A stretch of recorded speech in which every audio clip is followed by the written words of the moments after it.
Hello guys, ఎలా ఉన్నారు? ఇవాళ మీకు మంచి హర్రర్ స్టోరీ అయితే చెప్పేస్తా. ఈ స్టోరీ ముందుకెళ్ళే కొద్దీ నెక్స్ట్ ఏం జరుగుద్ది అని టెన్షన్ బిల్డ్ అవుతూ ఉంటుంది. ఓ పక్క భయం వేస్తూ ఉంటుంది. ఈ రెండు ఎక్స్పీరియన్స్లు మీరు ఎక్స్పీరియన్స్ చేద్దాం అనుకుంటున్నారా? సో స్టోరీ మొత్తం వినాల్సిందే. ట్విస్ట్ ఏంటంటే ఈ స్టోరీ నేను రాసిందే, స్వయంగా నేను రాసిందే మీకు ఇప్పుడు చెప్తున్నా. అండ్ ఆల్సో మీకు ఒక పెద్ద టాస్క్ కూడా ఉంది. ఆ టాస్క్ ఏంటంటే ఈ స్టోరీ మొత్తం మీరు విన్న తర్వాత మన తెలుగు ఇండస్ట్రీలో ఏ యాక్టర్స్కి ఈ స్టోరీ సెట్ అయ్యింది, లైక్ ఈ స్టోరీకి మ్యూజిక్ కొడితే ఎవరు కొట్టాలి, ఇందులో మెయిన్ క్యారెక్టర్ మన తెలుగు యాక్టర్స్లో ఎవరు బాగుంటారు, ఇలాంటివన్నీ మీరు కింద కామెంట్ సెక్షన్ చెప్పాలి. అప్పుడే నాకు మంచి బూస్టప్ ఉంటుంది, నెక్స్ట్ స్టోరీకి ఎనర్జీ కూడా వస్తుంది. సో ఇంకెందుకు ఆలస్యం, స్టోరీ స్టార్ట్ చేద్దామా? Welcome to pencil story.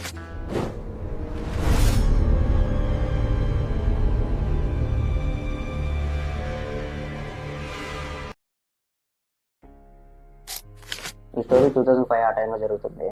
Early morning ఒక దట్టమైన అడవిలో మధ్యలో ఒక రోడ్డు. ఒక అతను చక్కగా జీప్ వేసుకొని సాంగ్స్ వింటూ అలా వెళ్తూ ఉంటాడు, నేచర్ని ఎంజాయ్ చేస్తూ వెళ్తూ ఉంటాడు. అడవి మధ్యలో చాలా బాగుంటుంది మీ పాయింట్.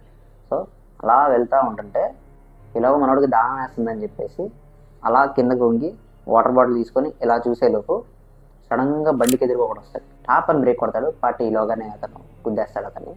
వీడెవడరా బాబు, పొద్దు నా బండి కింద పడ్డాడు అని చెప్పి బండి దిగి వెళ్ళి చూస్తే అతని అవతారం ఎలా ఉంటుందంటే చినిగిపోయిన బట్టలు, మొత్తం మురికి ఒళ్ళంతా, అక్కడక్కడ రక్తపు గాయాలతో ఉంటాడు.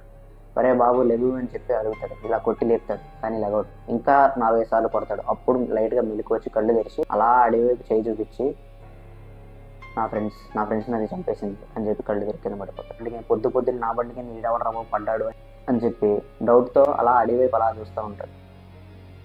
అర్జెంటుగా వీడి ప్రాణం పోయేలా ఉందని చెప్పేసి అతను బండి ఎక్కించుకొని తీసుకెళ్ళి ఫస్ట్ హాస్పిటల్లో జాయిన్ చేస్తాడు. ఏం చేయాలి అని టెన్షన్తో ఆలోచిస్తూ ఉంటాడు. ఇప్పుడు ఏం చేయాలి. అప్పుడే అతని ఫ్రెండ్ ఒక పోలీస్ అని గుర్తొస్తుంది.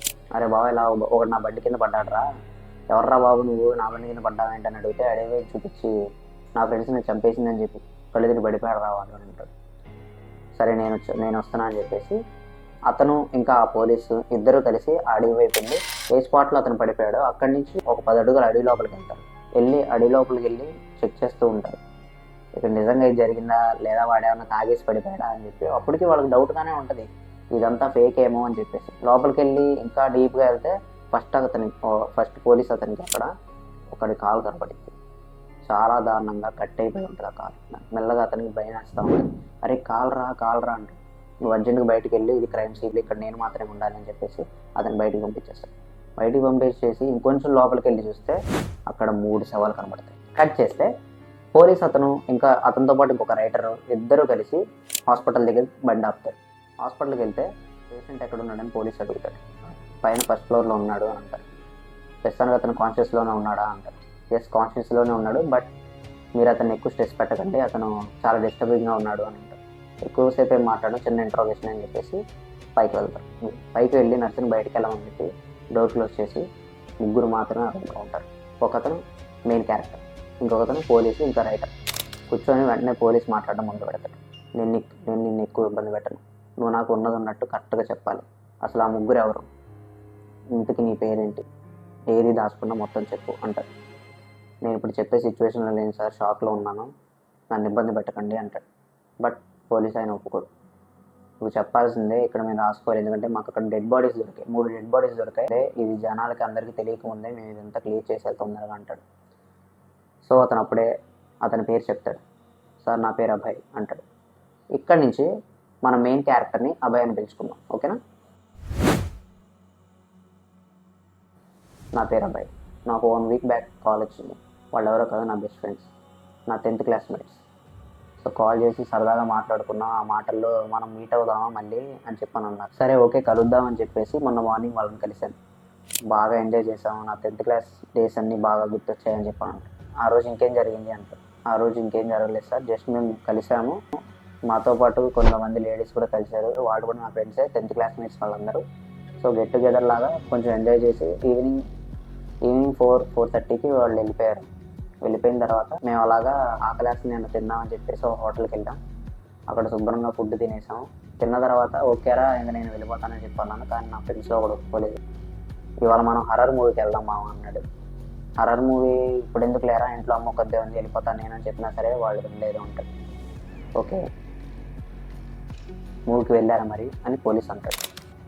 వెళ్ళాం సార్, కానీ ఫస్ట్ షో కాదు second show, food section complete చేసుకునేసరికి చాలా టైం పట్టేసింది అంటాడు. ఓకే, తర్వాత ఏం జరిగింది అంటాడు. ఒక మంచి ఇంగ్లీష్ హారర్ మూవీ చూసి కరెక్ట్గా 2:30కి కంప్లీట్ చేసుకుని బయటకు వచ్చాం. బయటకు వస్తే ఈ టైంలో ఎవరో ఒకరి ఇంట్లో పడుకుందాం అనుకున్నా, కానీ ఈ టైంలో డిస్టర్బ్ చేయడం దానికి ఏదైనా రూమ్ తీసుకొని అక్కడ పడుకొని ఉదయాన్నే బయలుదేరదాం అని అనుకున్నాం. లోకల్లో ఎక్కడెక్కడ రూమ్స్ బాగుంటాయో అన్ని రూమ్స్ ఎతికాం. కొన్ని చోట్ల ఖాళీ లేవు, ఒకటి ఖాళీ ఉందని. సో అక్కడికి వెళ్ళి రూమ్ తీసుకొని పడుకుందాం అని అనుకున్నాం. ఈలోగా నాకు ఫోన్ కాల్ వచ్చింది. తను ఎవరో కాదు, మా అమ్మ నాకు కాల్ చేసి, నాన్న కొంచెం ఒంట్లో బాగాలేదు వస్తావా అని చెప్పని. నా ఫ్రెండ్స్కి ఉన్న మ్యాటర్ చెప్పాను. మా అమ్మ నుంచి కాల్ వచ్చింది, నా తొందరగా వెళ్ళాలి ఊరికి నేను అని. నాది పక్కూరే సార్, అందుకే తొందరగా వెళ్ళాలి అని చెప్పాను. సో మా ఫ్రెండ్స్ అన్నారు, ఎలాగో రూమ్స్ అవన్నీ ఎతకడం దేనికి, ఇంత నైట్ టైం బస్సులు ఆటోలు ఏమి కనబడో ఏమి ఉండవు కూడా, ఓ పని చేయి, మా బండ్ల మీద మేము దించేస్తాము, మీ ఇంట్లో స్టే ఉండి ఎర్లీ మార్నింగ్ మేము బయలుదేరి వచ్చేస్తాము అని చెప్పాను అంట. నేను వాళ్ళని ఎందుకు ఇబ్బంది పెట్టడంలే, వద్దులేరా నేను ఏదో ట్రై చేస్తాను అని చెప్పాను. కానీ వాళ్ళు వెళ్ళలేదు. ఇది ఒక ఎక్స్పీరియన్స్ మామ, కానీ ఈ మాత్రం కూడా మేము చేయలేము అని చెప్పన్నారు. వాళ్ళు బలవంతంగా నన్ను ఒప్పించేశారు. సో ఇంకా వెళ్దామని చెప్పేసి నలుగురం 2 బండ్లు తీసుకొని బయలుదేరాం. అక్షయ వనం అని చెప్పి ఒక ప్లేస్ ఉంది, అక్కడ మధ్యలో రోడ్డు ఉంటుంది. ఆ రోడ్లోంచి వెళ్తే చాలా తొందరగా మీ ఊరికి చేరుకోవచ్చురా, నేను తీసుకెళ్తానులే అని చెప్పన్నారు. సరే ఓకే అని చెప్పి స్టార్ట్ అవుతుంది. చలేమో బీభత్సం ఎరగేస్తుంది. మొత్తం ఎక్కడ చూసినా మంచు. లోపల ఎక్కడో బ్యాడ్గా ఫీల్ అవుతున్నా అనిపించింది. సరే అలా మా ప్రయాణం మొదలైంది.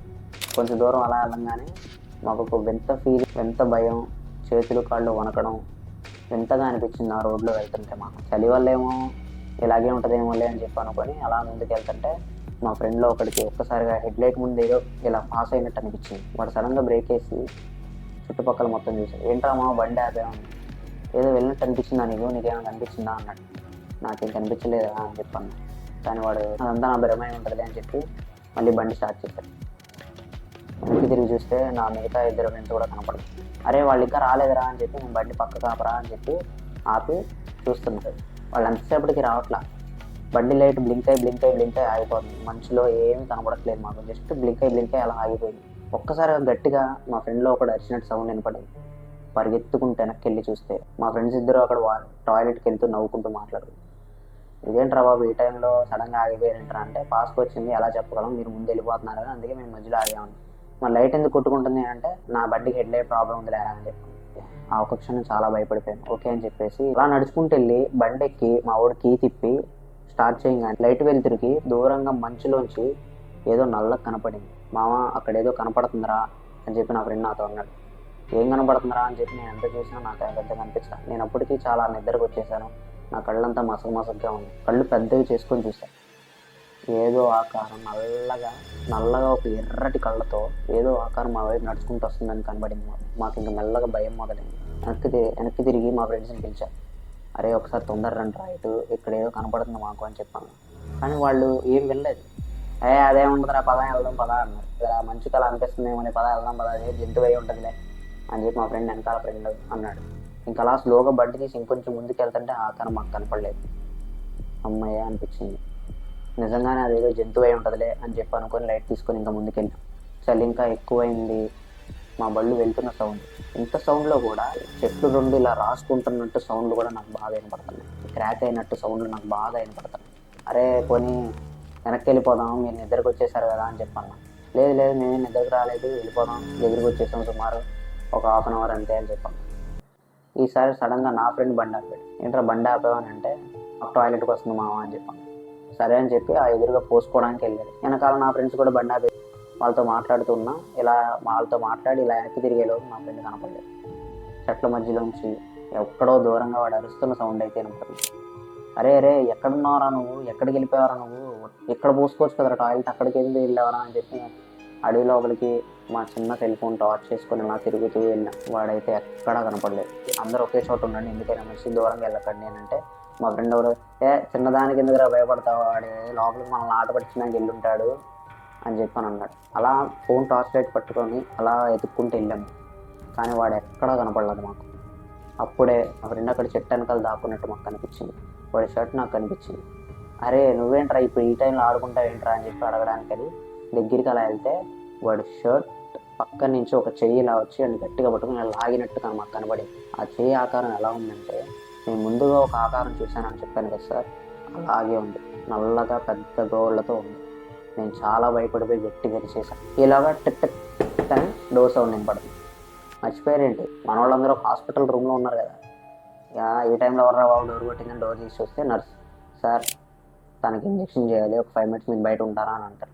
సరే ఇంజెక్షన్ చేసిన కానీ మళ్ళీ పిలవండి అని చెప్పి బయటకు వచ్చి మన పోలీస్ ఆఫీసర్ స్టైల్గా సిగరెట్ కాల్చుకుంటూ బయటకు వచ్చి రైటర్తో మాట్లాడుతుంటాడు. వీడు చెప్పే కథ కథలా ఉంది కదా అని అంటాడు. ఏమో సార్, అడవి గురించి అయితే నేను చాలా తక్కువ, ఎందుకంటే ఈ రూట్లో మనం ఎక్కువ రాం కదా సార్ అని అన్నాడు. పోలీస్ ఆఫీసర్ అలా సిగరెట్ కాలుస్తూ కారు వైపు నడుచుకుంటూ వెళ్తాడు. అప్పుడే కరెక్ట్గా ఒక అంబులెన్స్ డ్రైవర్ అక్కడికి వచ్చి అక్కడ బండి ఆపి ఫోన్ మాట్లాడుతూ హాస్పిటల్లోకి వెళ్తాడు. ఫోన్ మాట్లాడుతూ అతను ఏం మాట్లాడతాడంటే, అరే బాబు రాత్రి పడుకోవడం లేట్ అయిందిరా బాబు, సెకండ్ షో సినిమాకి వెళ్ళాను, 1:15 వచ్చాను ఆయన అని చెప్పాను. 1:15 వచ్చాడా?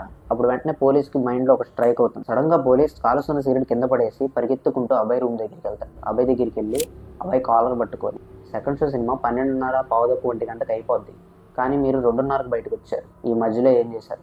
మర్యాదగా చెప్పు, నీకు నేను ఫస్టే చెప్పా, ఉన్నది ఉన్నట్టు చెప్పు అని, అసలు అక్కడ ఏం జరిగిందో కరెక్ట్గా చెప్పు అంటాడు. And cut it. స్టోరీ మొత్తం వినేద్దామని ఎపిసోడ్ 2 కోసం కూడా ఆగండి. మెల్లమెల్లగా టెన్షన్ బిల్డ్ చేయాలి కదా, నెక్స్ట్ ఏం జరిగింది, సినిమా అయిపోయిన తర్వాత వాళ్ళు అసలు ఏం చేశారు, వాళ్ళు అసలు ఆ 2:30కి బయటకు రావడానికి కారణం ఏంటి, వాళ్ళ ముగ్గురు ఫ్రెండ్స్లో ఒకడు ఎలా చచ్చిపోయాడు, మిగతా ఇద్దరు కూడా ఎలా చచ్చిపోయారు అన్నది రాబోయే 2 ఎపిసోడ్లో చెప్తా. ఓకేనా? మీరు టకాటకమని లైక్స్ కొట్టేసి అందరికి షేర్ చేసి సబ్స్క్రైబ్ చేసుకోమని చెప్పండి. కొత్త వాళ్ళు అయితే చేసేద్దాం తొందరగా, ఏమంటారు? And thanks for watching.